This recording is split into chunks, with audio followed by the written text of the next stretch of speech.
How many left? Okay, so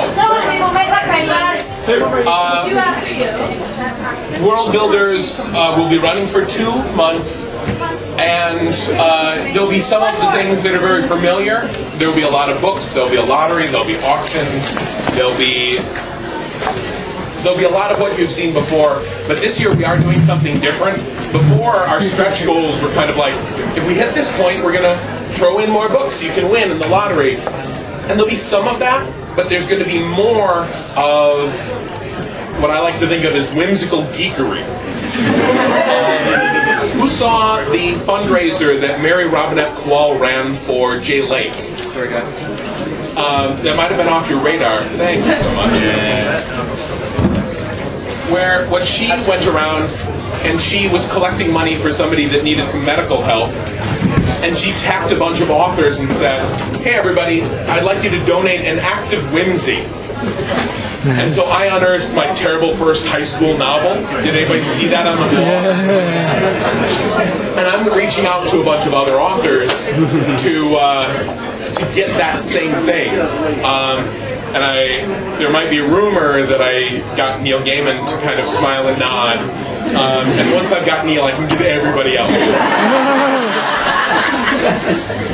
I even hit Scott up, Scott and Elizabeth, over dinner 2 nights ago. So that will be kind of a lot of fun, because if we're just adding more prizes, it's nice to win prizes, there's no denying that. But if an author, like Mary, goes in and decides to read The Rights of Man in her phone sex voice, that's something we all win. So there's going to be a lot of that. I really encourage you to stay tuned. Also, we're selling our calendars this year. We've wandered away from the pinup calendar because even though it was very clever and the art was beautiful, it's sexist, and that made me uncomfortable. So, but we have other calendars, one geeky fantasy calendar, one focused on Heifer International, and the shipping here is rough, but all that means is you want to team up with your friends and buy a bunch, so we can put them in a box, and then you save money on shipping. It's actually cheaper. And now the pre-show is done.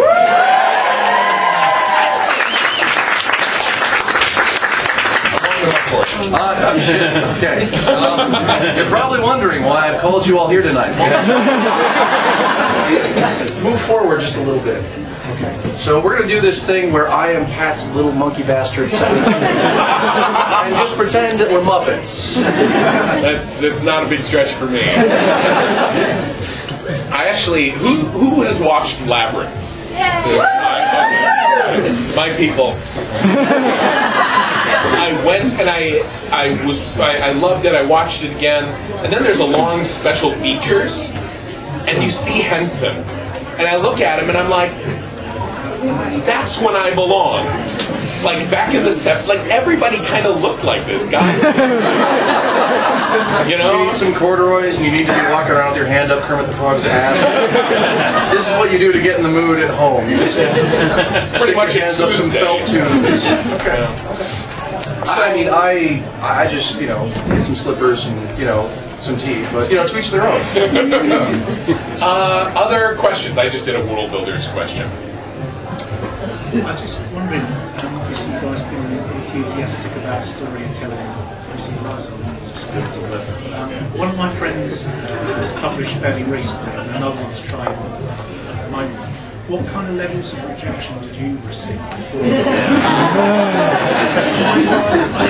Pat, can you repeat the question? What sort of letters of rejection did we get? To what extent did you kind of receive rejection before you finally got published?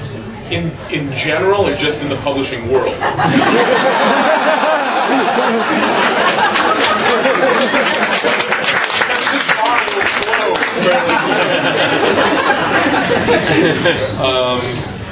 Did you find it demoralising, or was it something you always knew you wanted to be and you just...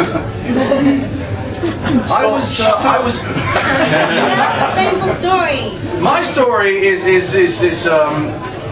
never happens. Okay, this is not how it's done. This never happens in real life.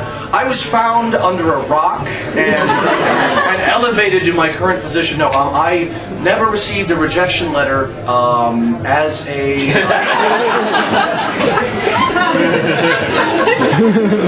Wow, I feel like an asshole.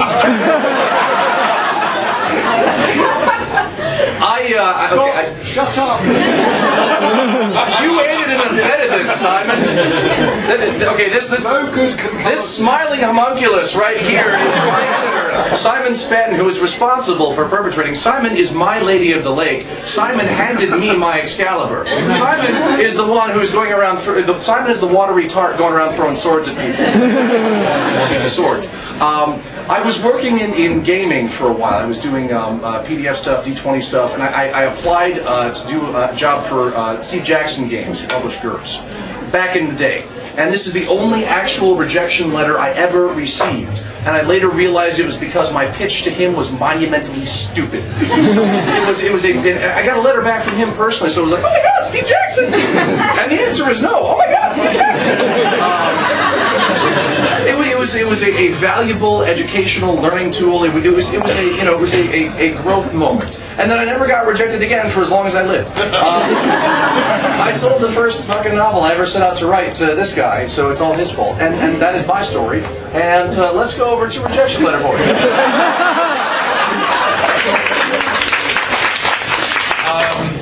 I didn't actually ever try to get the book published for the first 12 years. No, it was only like 8 years that I was working on it. Because I knew I had to get it finished. And like the first book's worth wasn't like a finished story. So I kept writing until I got all the way to the end. And then I'm like, okay, now I'm done. And tried to get an agent. So of course, who do you go for first? Neil Gaiman's agent. And even then, I was rejected. But the thing is, it was the best thing that could have happened to me, because the book back then was not very good. I mean, it really, and you're like, oh, Pat, you're so humble. But no, it really, honestly, and for true, was not very good. And I can say, and I can prove it. No Ari, no Debbie, no Ambrose, no Dracus. And you're like, well, where was the story? That is exactly it. So what the hell was there? You know, at some point I might go back into my files and dig up, like, the very first version. Chapter 37, quote set on a rock. Because, you know, and honestly, originally, Quoth goes to the university and is like, boy, I want to go. And he goes, and he's like buddies with Lauren. And he's like, I want to get into the archives. And Lauren's like, well, I will help you with that.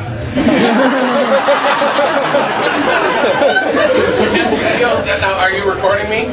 Yes. Okay. I have a thing about the recording of me. Did I mention this already? No, you didn't. I know. Oh, people were coming in. Here's the thing. I cannot speak freely if I'm being recorded.